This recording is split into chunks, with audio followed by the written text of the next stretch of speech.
Eh bien, bonjour à toutes et à tous. Nous avons la lourde tâche d'ouvrir cette nouvelle journée d'échange et de table ronde pour les rencontres de la classe dehors. Donc du coup, voilà, vraiment merci à la FAPEDA pour leur confiance, merci à Benjamin et Thomas de nous accueillir. Cette table ronde sera consacrée et dédiée à la notion et aux pratiques en pédagogie sociale. On y reviendra juste après pour qu'on puisse définir déjà avant de commencer qu'est-ce que la pédagogie sociale, qu'est-ce qu'on met derrière, qu'est-ce que ça recouvre comme champ. Donc voilà, vous êtes sur une table ronde qui évoque cette notion. J'espère que vous n'êtes pas trompés. Si vous êtes trompés, c'est le moment de partir. Voilà. Euh, alors, je me présente, je serai l'animateur de cette table ronde. Je m'appelle Mathieu Depoil. Je suis pédagogue social et je travaille dans une association d'éducation populaire et de pédagogie sociale qui s'appelle la Maison Phare, qui est située à Dijon. En parallèle de ça, je suis membre du collectif de la Rage du Social. On a un petit stand qui est juste là-bas, vous pouvez passer nous voir après. Et en parallèle, je suis doctorant à l'Université de Montpellier, où je travaille sur les questions de pédagogie. Pour cette table ronde, nous avons la chance d'accueillir 3 pédagogues sociaux. Tout d'abord, on accueille Marie Drill, qui est pédagogue de rue au GPS de Rennes, groupe de pédagogie et d'animation sociale. Bonjour Marie. Nous avons la chance d'accueillir Hélène Plankert, qui est pédagogue sociale à la Maison Phare à Dijon et membre du collectif de la Rage du Social. Bonjour Hélène. Et ensuite Francesca Riva, qui est également pédagogue sociale à l'association 321 de Marseille, donc qui est d'ici. Voilà, bonjour Francesca, entre Naples et Marseille. Alors, pourquoi une table ronde sur la pédagogie sociale ? Avant de laisser la parole aux intervenants, c'était important de nous redire pourquoi on parle de pédagogie sociale aux rencontres de la classe dehors. Parce que pour nous, la pédagogie sociale est une pédagogie du dehors. Hein, c'est une pédagogie qui se pratique, on y reviendra, qui se pratique en dehors des murs, en dehors des institutions.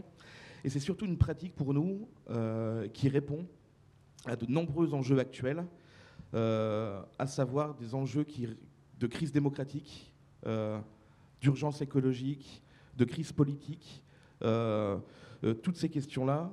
Et du coup, pour nous, la pédagogie sociale peut être un levier, une pratique qui permet de répondre à ces enjeux. Et c'est surtout une pédagogie pour nous qui fait face à une société du contrôle, une société de la sécurité, une société sécuritaire, une société de l'individualisme et surtout une société du programme. Donc voilà, c'est pour ça qu'on va parler aujourd'hui de pédagogie sociale dans ce cadre-là. Ça nous semble assez important.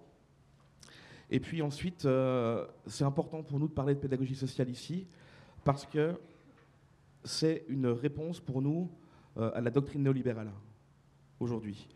Comme tout espace de la vie, le néolibéralisme s'attaque à l'éducation, la doctrine s'étend aux pratiques, et donc du coup pour nous la pédagogie sociale est une forme de résistance éducative.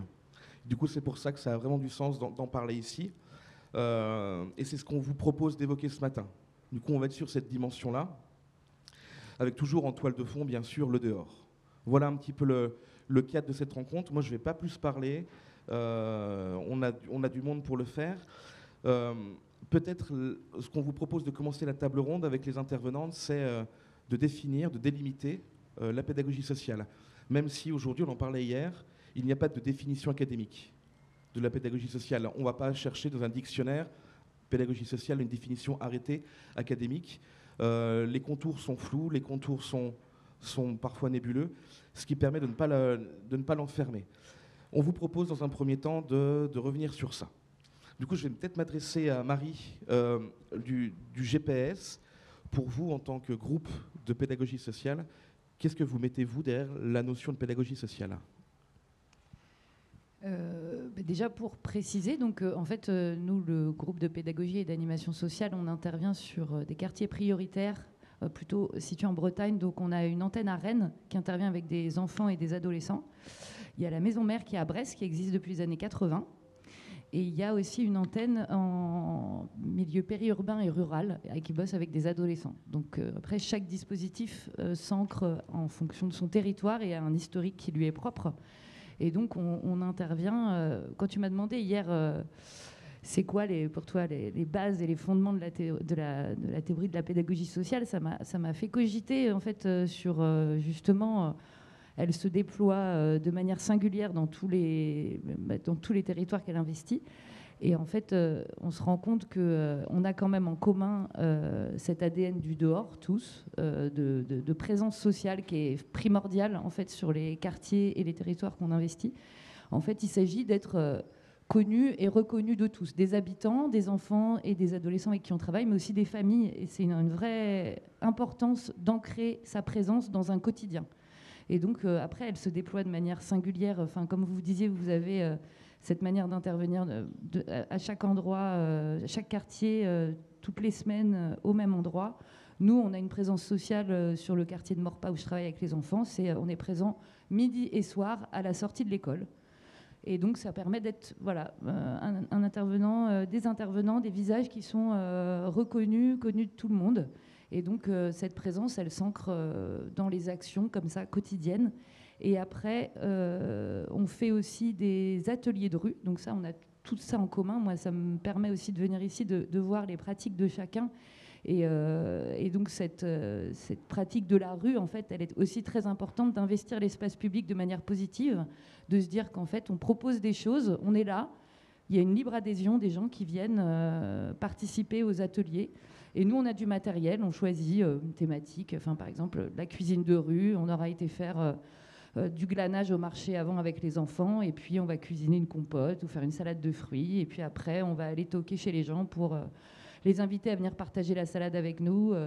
Des fois, on fait exprès d'oublier des trucs pour que les enfants aillent toquer aux portes et dire « Ah bah tiens, il nous manque un fouet, est-ce que vous pouvez venir ?» Eh ben, n'hésitez pas à venir manger. Et en fait, on crée du lien comme ça, en étant un peu au milieu, au centre de la cité, en fait, j'ai envie de dire. Et les enfants investissent aussi leur quartier en y faisant des choses. Et les familles sont aussi invitées à participer.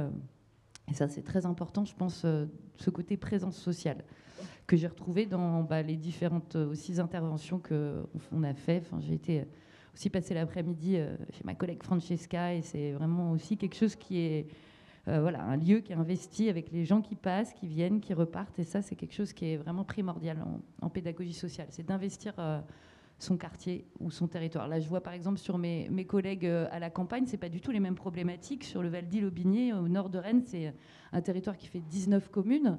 Donc comment on est un peu partout, mais en fait des fois vraiment nulle part. Donc en fait, c'est pas les mêmes modalités. Eux, ils font de la présence sociale à la sortie du bus pour les ados. En plus, c'est avec des ados. Donc à un moment où, en plus, il y a un renfermement aussi beaucoup sur les écrans dès le plus jeune âge. Donc l'espace public est souvent déserté au profit des espaces plus intimes de chez soi. Et en fait, on communique autrement. Donc c'est comment aussi on réinvestit l'espace public aussi en milieu rural. Et ça, c'est aussi important de le souligner.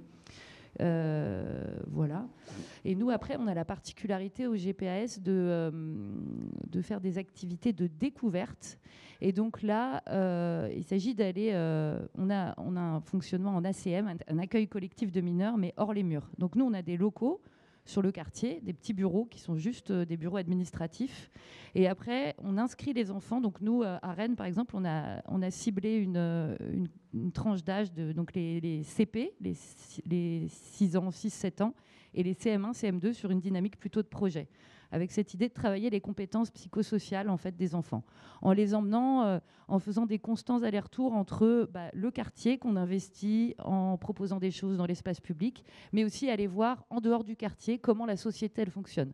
C'est un peu cette idée-là de faire des allers-retours entre les espaces connus, les espaces moins connus, pour capitaliser un peu son petit bagage et développer son esprit critique, en allant voir en fait un peu différents espaces. On va aussi bien aller voir, je sais pas, une galerie d'art qu'un squat d'artistes avec des gens qui ont une vie, un mode de vie un peu plus marginal. Et en fait après, l'idée c'est d'aller fréquenter différents espaces avec des enfants qui seront jamais le même groupe. En fait, c'est des groupes de 3 enfants qu'on va chercher à la maison et qu'on ramène à la maison.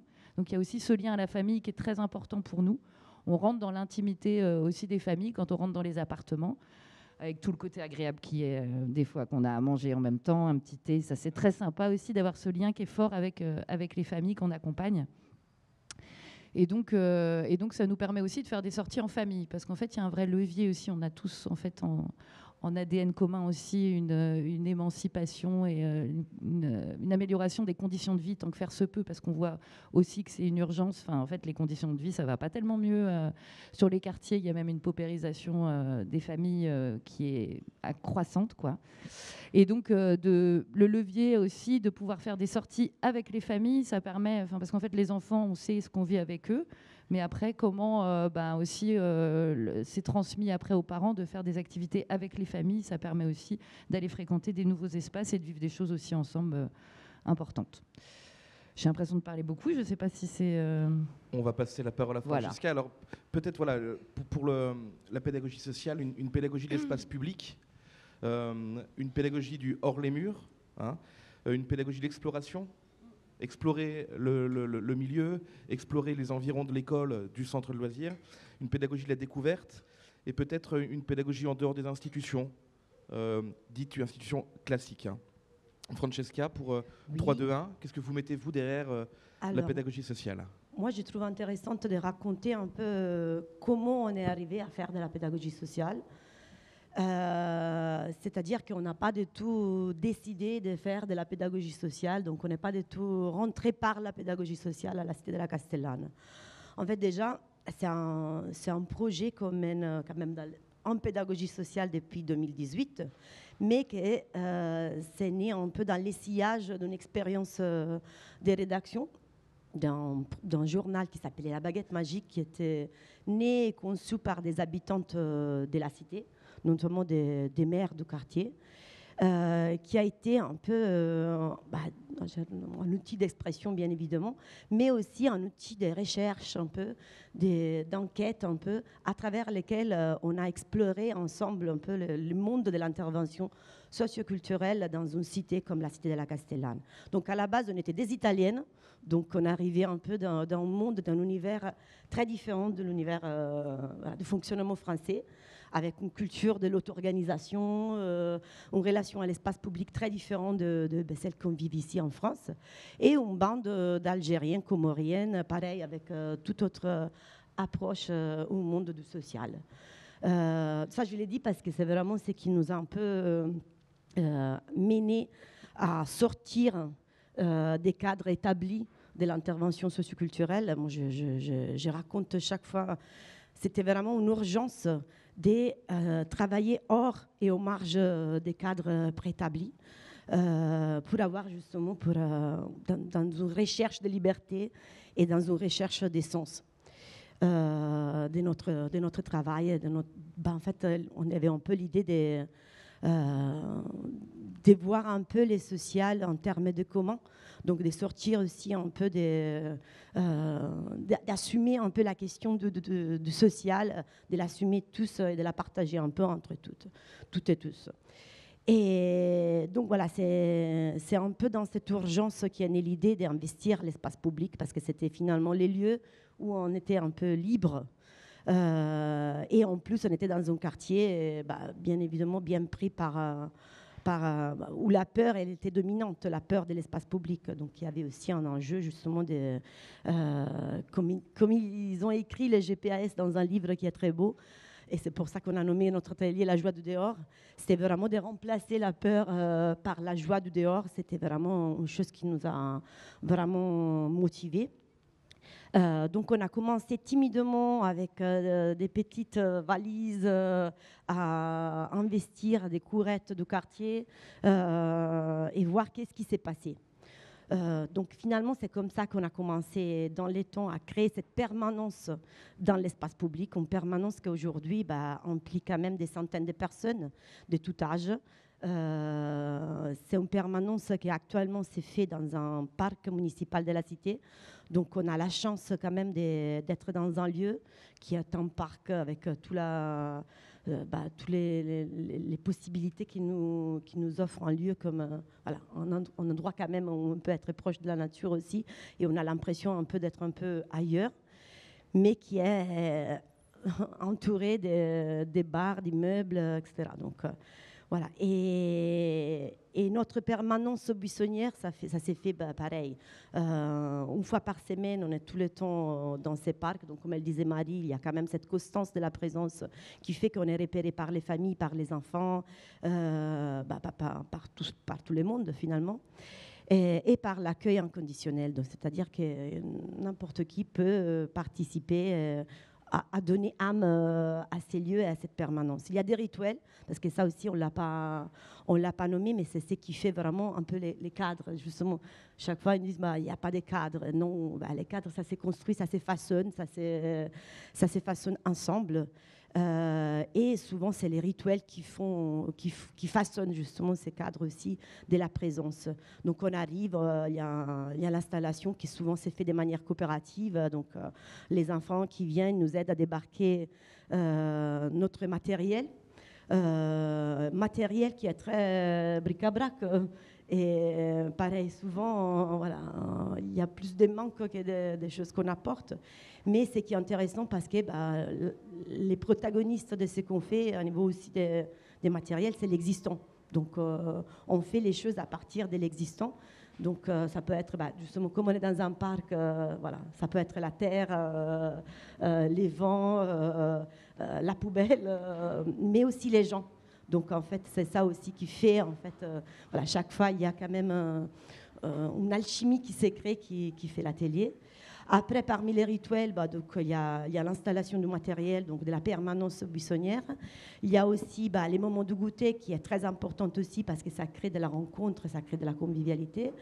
Les activités qui peuvent naître à partir des envies, des besoins, des ressentis des uns et des autres. Et on essaie quand même chaque fois d'avoir un petit moment d'échange, donc en sorte de réunion du jour, où parfois c'est tout simplement se dire, c'est regarder dans les yeux, c'est prendre un moment en fait où on se regarde dans les yeux, et c'est qui fait bien évidemment collectif en fait, donc on s'est reconnu aussi dans un collectif. Bon, après, basta. Ok. Merci Francesca. Alors peut-être pour synthétiser, la pédagogie sociale répond nécessairement ou doit répondre à un constat de manque. Enfin voilà, c'est l'histoire, l'intervention en pédagogie sociale ne naît pas de nulle part. Ce qui a créé du coup votre action, c'est bien le besoin de manque, le constat de manque, pardon. La recherche d'une liberté, d'où le choix de se réunir dans l'espace public. L'espace public, du coup, comme un espace libre, un espace des communs, ce que nous partageons. Et le dehors permet un accueil inconditionnel. Le fait d'être dans la rue, dans l'espace public, répond à cet impératif d'accueil inconditionnel, ce qui peut créer des zones de frottement parfois. On en reparlera tout à l'heure éventuellement. Et du coup, qui dit pédagogie sociale dit intervention dans l'espace public. Il y a nécessairement, pour vous, et c'est partagé avec le GPS et la Maison Phare, il y a un cadre éducatif qui existe. Le cadre éducatif, il est ritualisé. Il y a un accueil, il y a un au revoir. Il existe bien des repères éducatifs. Et ça, tu l'as souligné. Voilà. Hélène, pour la Maison Phare. Pour compléter très rapidement, pour nous, c'est toute notre action à la Maison Phare. On est aussi centre social à MJC. On l'a vraiment articulé autour on s'est vraiment inspiré des principes de la pédagogie sociale, parce que pour nous, la pédagogie sociale, c'est la pédagogie de la rencontre. Et c'est vrai que ça peut arriver que certaines structures, comme des centres sociaux MJC, tournent un peu, entre guillemets, toujours avec les mêmes publics. Mais nous, dès qu'on est arrivé à Dijon, dans le quartier où on est installé à Dijon, on s'est tout de suite dit, notre objectif, c'est pas du tout de remplir les murs, c'est plutôt de comprendre là où on est, qui habite là, quelles sont les envies, les besoins. Et c'est pour ça que très rapidement, tout ce qu'on a fait, en fait, naît en général de ce qui s'est passé, des rencontres qu'on a pu avoir dans la rue. Et nous, ce qui nous inspire beaucoup dans cette pédagogie-là, c'est ça, c'est que on a l'impression, moi j'ai l'impression en atelier de rue qu'on sort un peu de l'entre-soi. Il y a des fois des personnes qui sont voisins mais qui se détestent secrètement de loin, mais qui peuvent peut-être se croiser parce que ils ont envie de manger ensemble un des plats qui a été préparé avec les familles. Donc c'est ce dont tu parlais, grâce à cet accueil inconditionnel, des fois il y a vraiment des rencontres, des petites pépites, des petites perles qui font plaisir. Et juste pour compléter aussi, ce qui est intéressant en tant qu'éducateur, travailleurs sociaux, c'est que dans la rue, j'arrive jamais à le dire du premier coup, on désinstitutise, j'arrive pas. Il n'y a plus d'institutions. On sort des institutions. Voilà.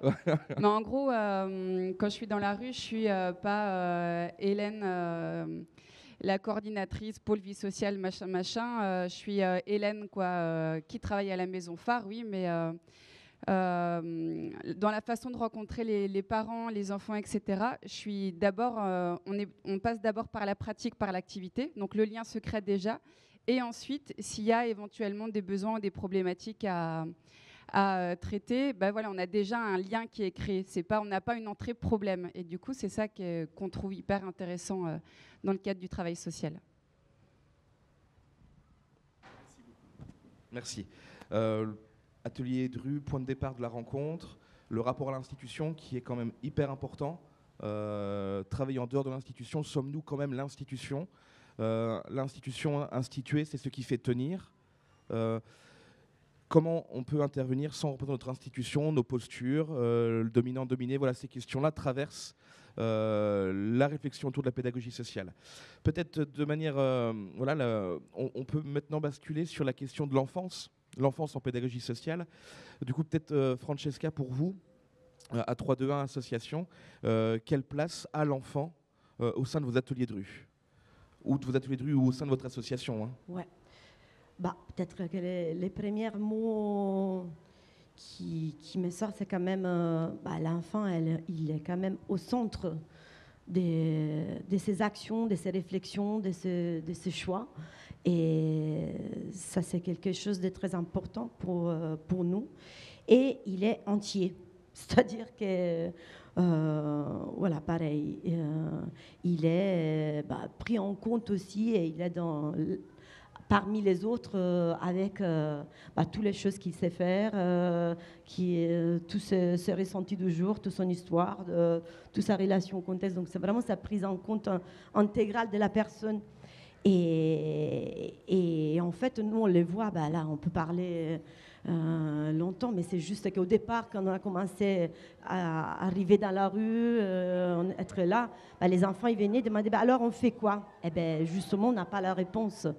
Et c'est ce qui crée des choses les plus intéressantes. Donc, il y a des propositions, mais en fait, il y a liberté de choisir ce qu'on fait ou ce qu'on ne fait pas. Donc, ce qui est étonnant parfois, qui m'étonne encore, c'est de voir, tout simplement, un enfant qui vient passer du temps allongé sur un tapis, à regarder qu'est-ce qui se passe ailleurs, ou qui prend le temps d'explorer, de suivre une fourmi, et qu'à partir de là, il y a peut-être des choses qui naissent.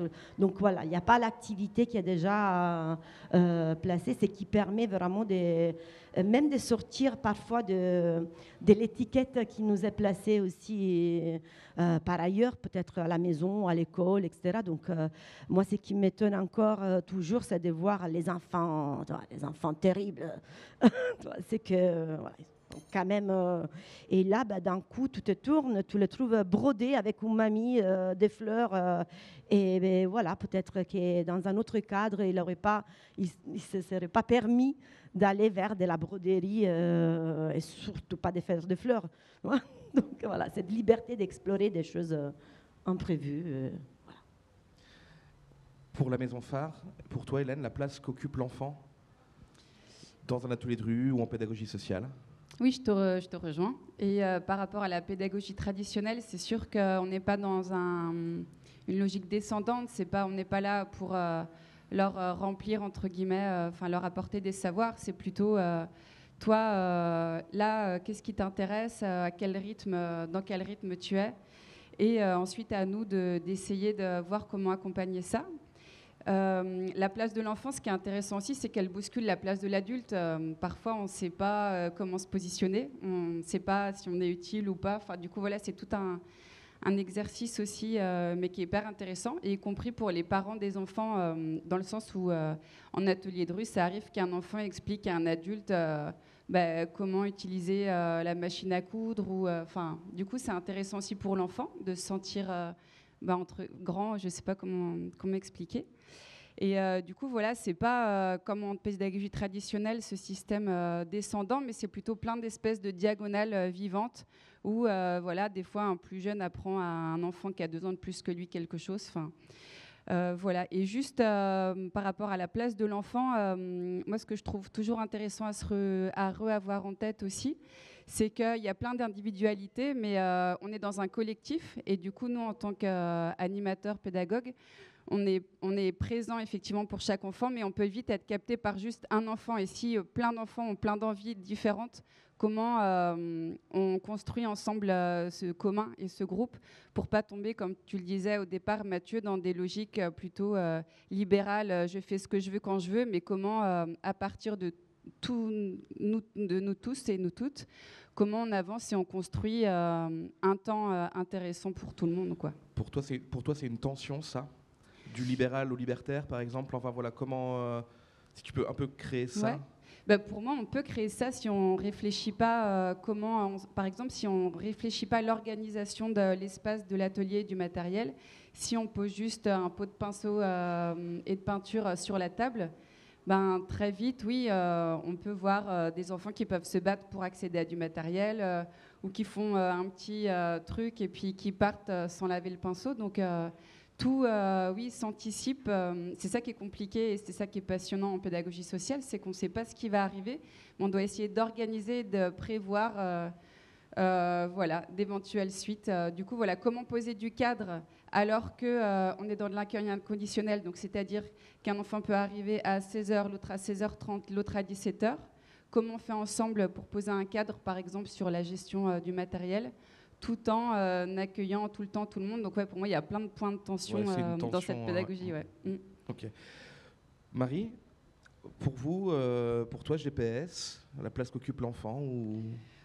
Comme viennent le dire mes collègues, c'est central en fait. C'est vraiment l'idée que l'enfant soit au cœur des apprentissages, aussi bien en termes de collectif que d'apprentissage, d'aller découvrir un peu ce qui se passe en dehors de son cercle un peu connu. Et nous, pour moi, la place du pédagogue, c'est vraiment, on est un tiers éducatif entre l'école, la famille, et puis là, l'espace public où on est là pour faciliter en fait la rencontre entre les enfants, entre nous, les discussions aussi, elles sont libres. Comme on dit, on sait jamais ce qui va se passer, et c'est ça qui est aussi hyper chouette, et c'est aussi quelque chose d'assez déstabilisant pour l'adulte, parce que en fait, on se met au même niveau quand on va rencontrer... je sais pas, si on va chez un maraîcher, par exemple, s'il n'est pas là, on ne sait pas trop comment on va faire. On va rebondir ensemble, on va créer quelque chose de nouveau. Nous, on a développé ce type d'activité qui s'appelle les balades mystères, où on va explorer un quartier. Donc, on pose un cadre ensemble. Donc, on se dit, on a 1h30, on doit prendre un moyen de transport. Donc, on choisit lequel ensemble on va prendre. Est-ce qu'on prend le train? Est-ce qu'on prend le bus, le métro? Et puis, il faut qu'on aille parler à 3 personnes dans le quartier. Il faut qu'on aille apprendre quelque chose sur une anecdote auprès d'un habitant. Il faut qu'on aille toquer à une porte. Voilà. Et en fait, on fait un espèce de jeu comme ça, d'exploration, de découverte. Et en fait, nous, on est au même niveau que l'enfant. Nous, on est là pour poser un cadre sécurisant, garantir la sécurité physique et affective des enfants, et garantir que voilà, la parole circule bien, qu'on décide ensemble.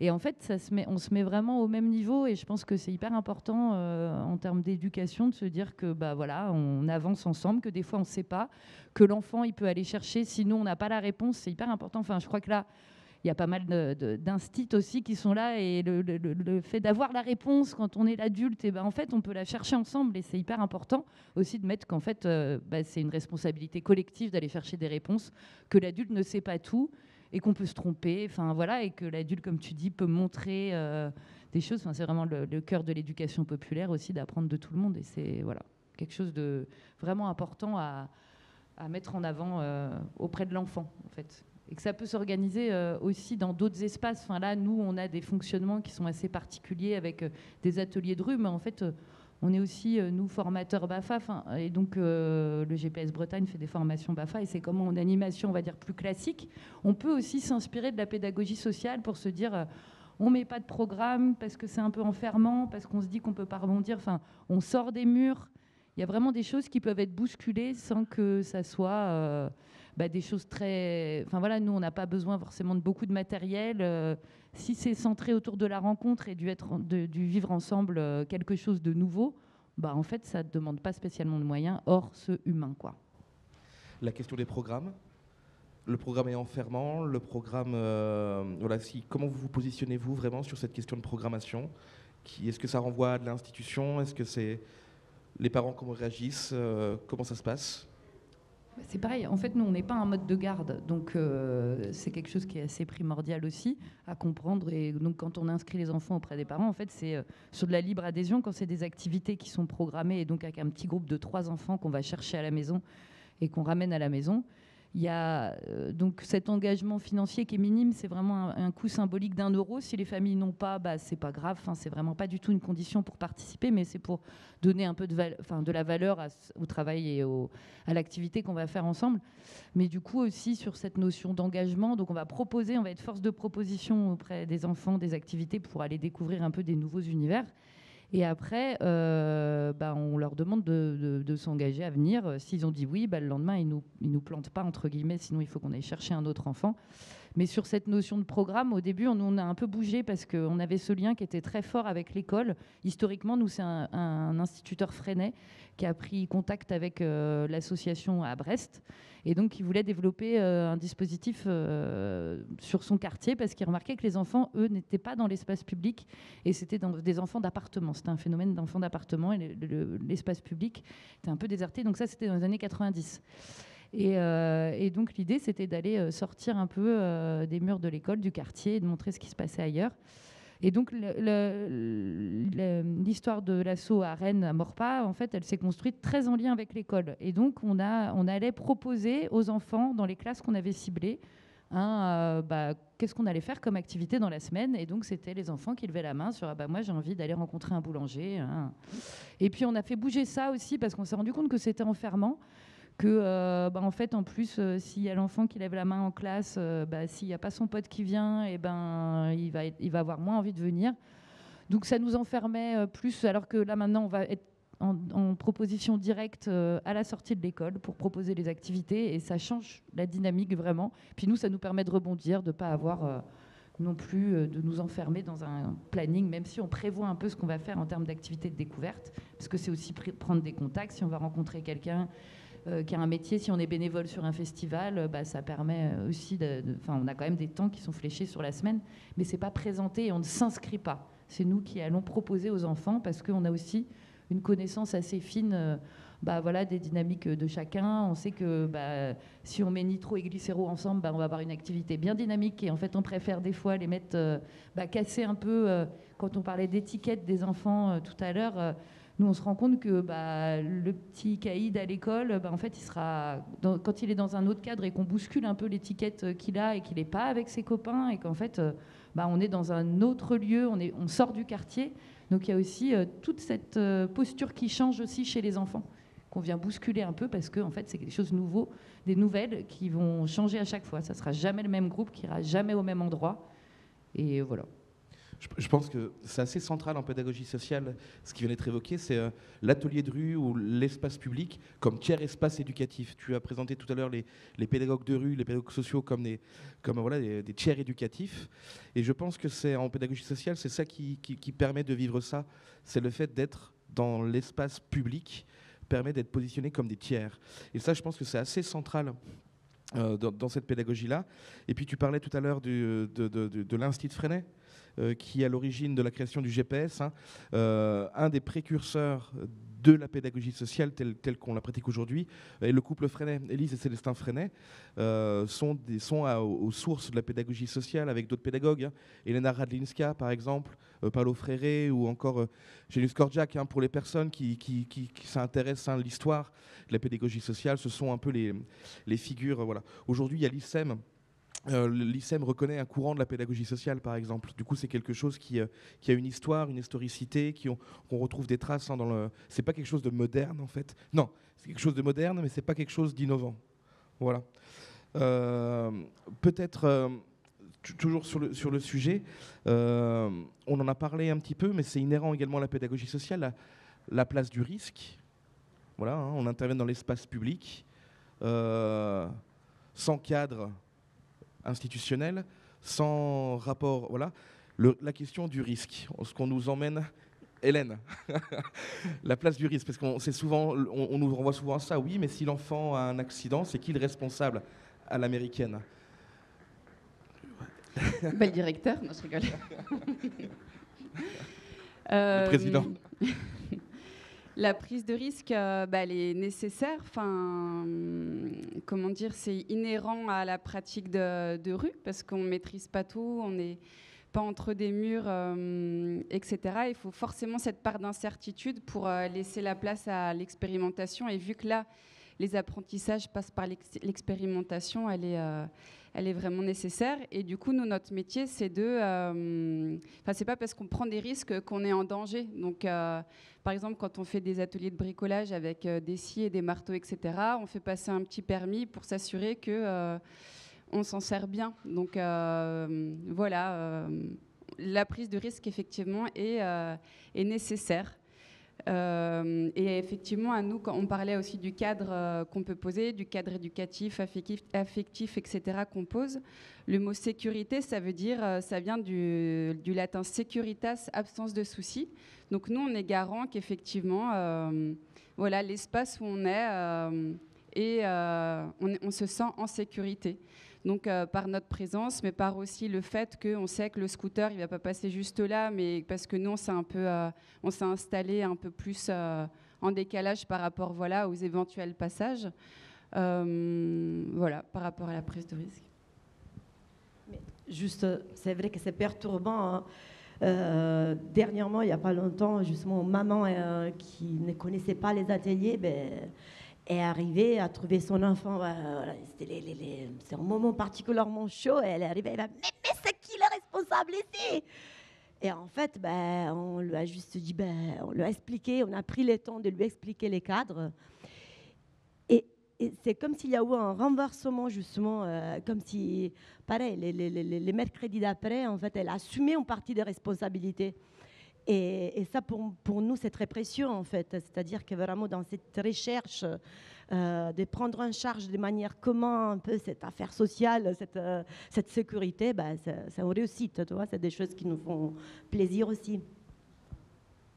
Marie?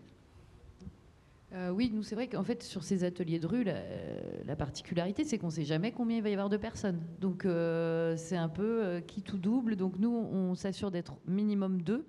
Et d'avoir aussi cette possibilité. Nous, ça nous arrive. En fait, on a aussi traversé la crise du Covid. Comment on occupait l'espace public dans ces moments-là. Comment on a réinventé aussi des choses où on faisait des choses en marchant. On a fait des temps forts quand même pour continuer d'occuper l'espace public. Se dire que, encourager aussi à faire cette balade des 1 heure là, qui était autorisée, mais qu'en fait, personne ne s'autorisait, en tous les cas, dans les quartiers, parce qu'il y avait une vraie crainte aussi de sortir, en fait. Et donc, il y avait vraiment cette idée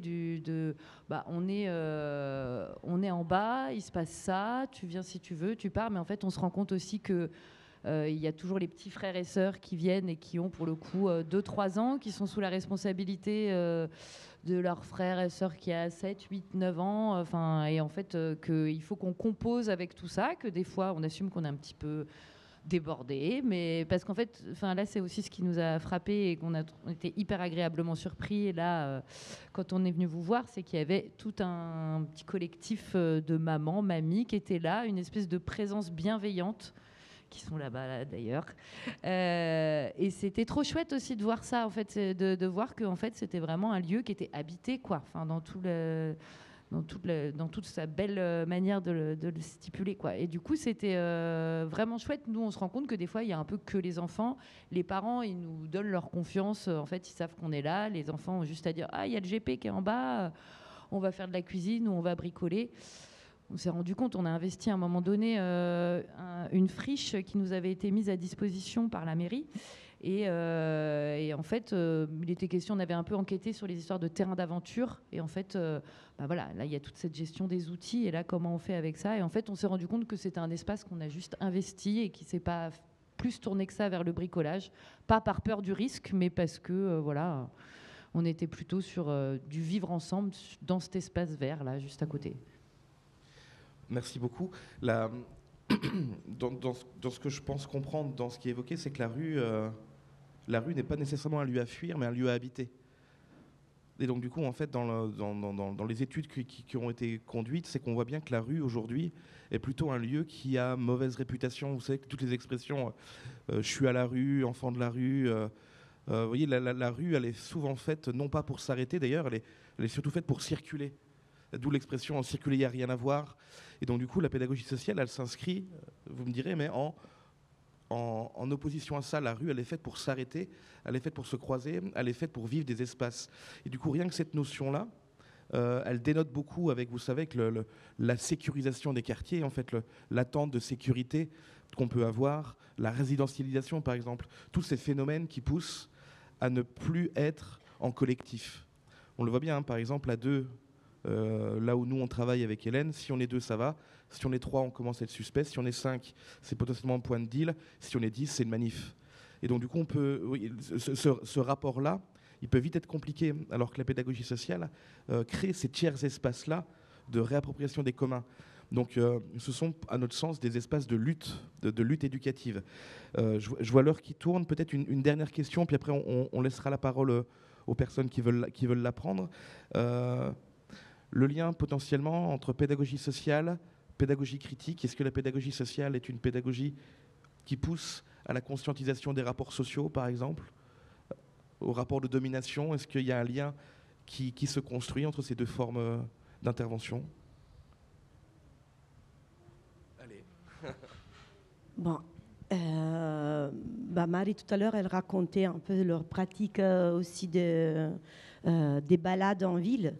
Et moi, je trouve que, par exemple, pour nous, en tout cas, c'était quelque chose de très important de pouvoir traverser des espaces sociaux différents avec les enfants, et pas que d'ailleurs. Ça a permis vraiment déjà de se décloisonner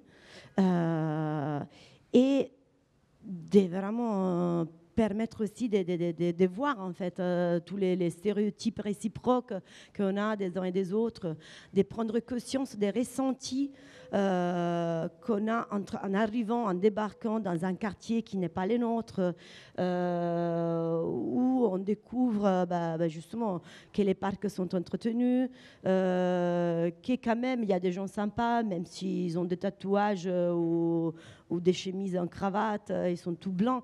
Tu vois, c'est vraiment des choses qui est... Ou l'inverse, justement prendre conscience de la méfiance qu'on a envers nous, d'essayer de trouver dans un resto et voir des gens qui nous regardent mal, qui fixent sur nous. En fait, c'est toutes des choses qui, par rapport à ce qu'on fait, nous, on chemine ensemble.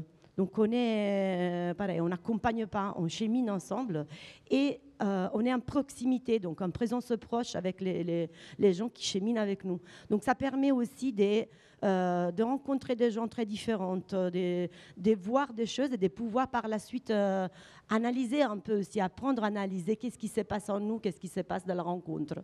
Et ça, c'est des choses qu'on n'a pas souvent. D'ailleurs, juste une chose, parce que comme il y a pareil, beaucoup d'instituts ici, on se rend compte en fait que la plupart des maîtresses de la cité n'ont jamais mis les pieds dans la cité.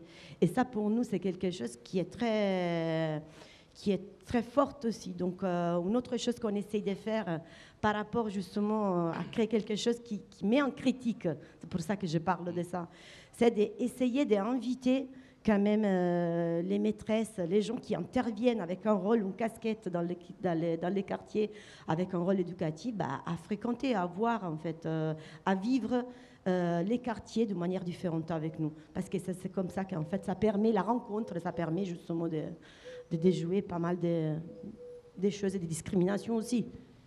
Hélène, rapport pédagogie critique, pédagogie sociale sur ces démarches-là? Vu qu'en pédagogie sociale, on a du temps et on est disponible et du coup, on se rencontre, on a le temps d'observer et de ressentir, d'essayer d'entendre du coup des éventuels besoins ou des choses qui sont mal vécues. Pour prendre un exemple tout bête, par exemple, avec des enfants, on fait un coup de propre à la fin, on fait la vaisselle, un garçon dit bah non, la vaisselle, c'est que pour les filles. Je prends vraiment un exemple du quotidien. Mais du coup, comme on a le temps et qu'on n'a pas de programme, on peut s'en saisir, on peut enchaîner sur, juste avant l'Assemblée, la mise en place d'un petit débat mouvant sur le rapport filles-garçons et puis essayer d'avancer concrètement là-dessus. Ou par rapport à une réflexion raciste. Enfin, du coup, comme on a le temps, encore une fois, et que ça nous intéresse, effectivement, tous ces rapports de lutte contre les oppressions, etc., oui, pour moi, c'est vraiment lié. Ok. C'est bon. Ouais. Alors, le temps passe vite. Du coup, on vous propose. Alors, on n'a pas tout évoqué. Vous vous en doutez. Hein, il y a encore plein de sujets qui sont à lever, plein de frottements, hein, plein de zones encore de tension en pédagogie sociale. La disponibilité du pédagogue ou de la pédagogue sociale, par exemple. Le pédagogue ou la pédagogue se doit d'être disponible à l'imprévu. Enfin, toutes ces questions-là, elles sont complexes, mais on aura peut-être l'occasion d'en reparler ailleurs. Voilà, le micro est disponible dans la salle.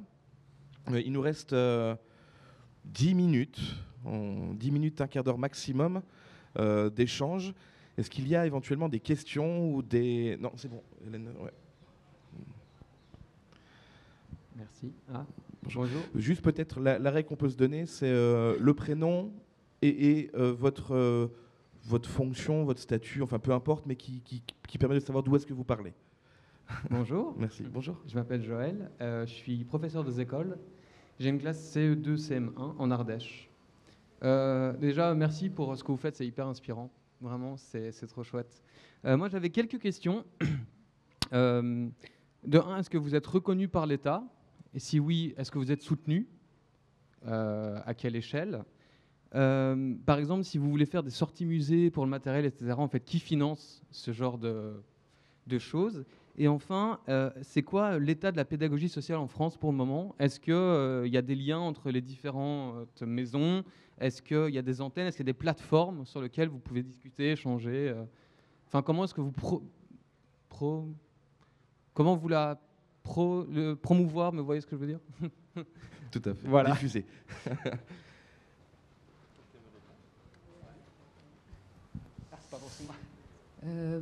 Sur le côté financement, en fait, ça dépend de chaque antenne et de l'inscription aussi. C'est une volonté politique, en fait, de subventionner un dispositif de pédagogie sociale. Donc après, dès qu'on n'a plus les soutiens financiers, ça devient très compliqué. Maintenant, c'est vraiment... le cœur, c'est du fonctionnement, c'est des postes, en fait. Parce que la pédagogie sociale, sinon, c'est du système D, c'est d'aller toquer aux portes. Donc, c'est pas du matériel, il n'y a pas de local. Pour nous, en tous les cas. Donc, il y a vraiment ce côté d'être soutenu. Nous, par exemple, c'est la ville de Rennes qui nous finance avec l'État. Il y a les cités éducatives aussi qui sont venues amener des grosses enveloppes sur les quartiers prioritaires. Mais avec ce côté expérimentation, quid de l'expérimentation après? Là, nous, on nous a fait un appel du pied sur un autre quartier de Rennes parce qu'il y avait des sous qui étaient débloqués. Et donc, c'était une expérimentation pendant 3 ans. Et là, on arrivait au terme des 3 ans. Donc, il y avait effectivement plein de choses qui s'étaient passées. Mais après, là, on était là, en fait, on ne savait pas quoi dire aux familles, qu'est-ce qui se passe après. Et en fait, on a eu la chance, ça a été pérennisé parce que nos actions aussi, parce qu'on est vraiment soutenus par notre collectivité, quoi. Donc, mais à côté de ça, il y avait une antenne qui existait avant dans le Cap Sizun en Bretagne aussi. Et en fait, sur pareil, une dimension intercommunale, où là, avec des ados, et ça existait depuis les années 80, et à un moment donné, la communauté de communes se dit il vaut mieux mettre des espaces jeunes parce qu'on a tant de jeunes. En fait, ça rationalise aussi des chiffres. Nous, on n'est pas dans du chiffre, on est vraiment dans du qualitatif. Donc, il faut vraiment faire le pari de l'éducation sur du long terme, essayer de capter les particules fines, de se dire que nous, on écrit des journaux de bord en tant que... il faut, dans l'absolu, c'est bien de laisser des traces, en fait, de ce qui se passe aussi pendant les ateliers. Ça permet aussi de capter le sensible et de faire des podcasts. Moi, je sais que j'aime bien aussi faire des petits vocaux quand il s'est passé des trucs chouettes, pour laisser des traces qui permettent aussi de valoriser le côté... du qualitatif, en fait, qui est plus dur à évaluer. Je ne sais plus quelle était la deuxième question, mais je voulais rebondir là-dessus déjà. C'est bon sur cette question de reconnaissance que vous voulez prendre la parole, vu qu'il y a 3 questions?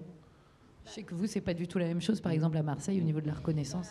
Non, mais comme tu dis, c'est une volonté politique de se soutenir ou pas. On est dans la même situation et il y a eu des gens qui ont cru en ce travail et qui nous ont soutenus, mais dès que ça change à niveau politique, voilà, tout est mis en danger. Et en fait, une chose, c'est beaucoup de stratégies de survie aussi pour faire rentrer tout ce magma dans des cases. Donc ça passe parfois sous prétexte de projets artistiques, sous prétexte de... Par contre, ce serait aussi un enjeu de voir un peu la légitimité du travail qu'on fait, par exemple autour de la parentalité, du travail d'accompagnement à la petite enfance. Il y a pas mal de choses pour lesquelles il y a un travail réel qui est effectivement évident, mais qui n'est pas soutenu parce que justement on n'est pas les professionnels censés faire ce travail. On ne connaît pas la structure censée faire ce travail dans les quartiers. Voilà. Peut-être par rapport au financement du coup de la pédagogie sociale, il y a un piège. Il y a quand même un piège, c'est-à-dire que du fait qu'on est présent dans l'espace public, dans les quartiers populaires ou dans les zones rurales isolées, le fait qu'on soit en contact, en proximité directe avec les jeunes, on peut parfois être vu comme un instrument de prévention de la délinquance, ou on peut être vu comme un instrument, comme un indicateur social de comment vont les gens. Et du coup, parfois, il y a un amalgame avec les financeurs qui vont nous financer, mais qui vont attendre de nous d'être en connivence. Par exemple, avec les forces de l'ordre, avec la police municipale, avec les médiateurs, avec de tranquillité publique. Donc ça, moi, je pense que ce sont des pièges en fait, de financement. Donc du coup, en fait, quand on travaille en pédagogie sociale, ça demande une clarté de posture, notamment les connivences avec la police municipale. Je ne suis pas en train de dire qu'il faut être anti-flic pour être en pédagogue social. Ce n'est pas du tout mon discours. Mais ça demande quand même une réflexion. Par exemple, nous, on s'est fait coincer une fois en CPSQ, Commission de sécurité et de prévention des quartiers. Ouais, mais les jeunes, Mathieu, ils font des barbecues sauvages. Et s'ils font des barbecues sauvages pour votre atelier de rue, vous faites quoi? Posture la maison phare, on va manger une merguez avec eux. Et donc, du coup, vous voyez, des fois, c'est des endroits de frottement. Et ça, par contre, on aurait pu déposer un dossier dans le FIPD, Fonds interministériel de prévention de la délinquance. On aurait pu avoir 10 000 balles, mais on ne l'a pas fait. On est allé à la cité éducative, on est allé chercher d'autres financements. Parce que du coup, il y a toujours des pièges, en fait. Mais ça, et du coup, c'est profondément politique. Et par rapport au réseau de pédagogie sociale, il y a un réseau de pédagogie sociale qui essaye de se construire. Il y a plein d'initiatives, c'est très diffus dans toute la France. On essaye de construire des choses ensemble, notamment à travers la RAJU sociale ou les GPS qui se déplacent beaucoup sur la métropole. Là, on est en train d'essayer de construire un ouvrage qui devrait être publié vers, j'ai dit quoi hier ? Vers octobre-novembre, qui réunirait de nombreux et nombreuses actrices en pédagogie sociale. Vers octobre, normalement, on vous tiendra au courant. Est-ce qu'il y a d'autres questions? Il nous reste 5 petites minutes. Ouais.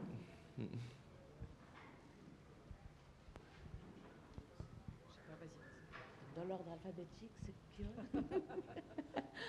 Alors, Véronique Francis, pédagogue Freinet, tout d'abord en école primaire et maintenant à l'université. Moi, je trouve, c'est plus une remarque, je trouve vraiment important, merci beaucoup, d'avoir exposé votre travail et d'avoir cité aussi souvent le terme de pédagogie et de pédagogue, parce que ces deux termes sont accaparés par l'école. Et finalement, il y a beaucoup d'enseignants ou même d'enseignants-chercheurs qui considèrent que la pédagogie, c'est le rôle de l'école. Donc là, on voit tous les liens et on voit l'affirmation par des professionnels qui occupent l'espace et qui font vivre les espaces c'est-à-dire avec les habitants, avec d'autres professionnels, avec le milieu aussi. On voit l'importance de la pédagogie dans des espaces qui ne sont pas cloisonnés et réservés. Merci.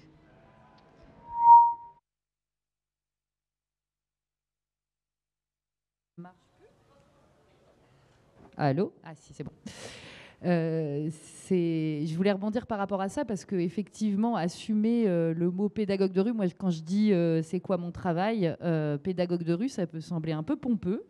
Et donc j'essaye de l'expliciter sur des termes voilà, qui donnent des clés de compréhension un peu collectives, mais genre, c'est un peu entre animateur et éducateur, parce qu'on est un peu de ces deux corps de métier en termes de formation, mais en fait on se construit aussi vraiment notre identité professionnelle, et en fait, et pareil, elle est mouvante. On est dans le tâtonnement expérimental tout le temps, et donc cette pédagogie un peu de l'activité, de l'action, en fait, elle permet d'être dans une recherche-action permanente, en fait, voilà, on a observé ça, donc on va y réfléchir, on revient ensemble sur ce qui s'est passé, et contrairement à un animateur, par exemple, qui prévoit son activité, tout ça, nous, on est vraiment dans autre chose et dans le lien.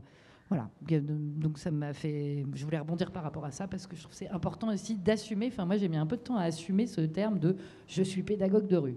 Et maintenant, je le dis haut et fort. Moi aussi, juste une petite courte. Non, c'est aussi par rapport à. Comme on parle des freinés, c'est aussi, moi, je trouve très important d'essayer de travailler aussi avec les enfants, les gens qui sont là, sur revenir dans l'expérience en fait qu'on fait et en sortir des acquis. Parce que, par exemple, les journaux, les podcasts, la réalisation, ça c'est hyper important aussi parce qu'il y a plein d'apprentissages. Et à prendre conscience du fait que justement la roue, ça peut être un lieu d'apprentissage aussi, c'est super important. Merci. Une toute dernière question, après on vous libère. Pardon. Il faut appuyer sur le petit bouton là.